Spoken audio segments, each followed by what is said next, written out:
வாக்குத்தத்தம் உன்னுடையது. சோதிக்கப்படுதல் என்பது எல்லாருக்கும் பொதுவான ஒன்று.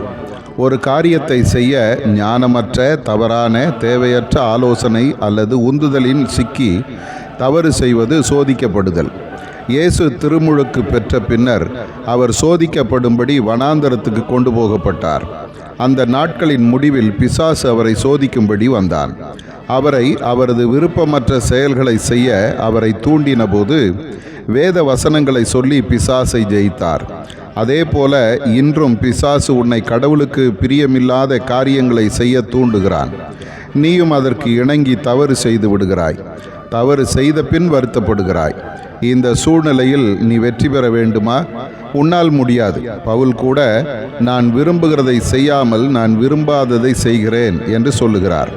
ஆகவே அப்படிப்பட்ட சூழ்நிலையில் உனக்கு உதவி செய்ய உன் ஆண்டவர் உன்னோடு இருக்கிறார். நீ சோதனைகளை மேற்கொள்ள அவர் உன்னோடு இருக்கிறார். அவர் உலகத்தை ஜெயித்தவர். இன்றும் நீ சோதனைகளை ஜெயிப்பாய். ஆதார வசனம், அவர்தாமே சோதிக்கப்பட்டு பாடுபட்டதினாலே அவர் சோதிக்கப்படுகிறவர்களுக்கு உதவி செய்ய வல்லவராயிருக்கிறார். எபிரேயர் 2:18.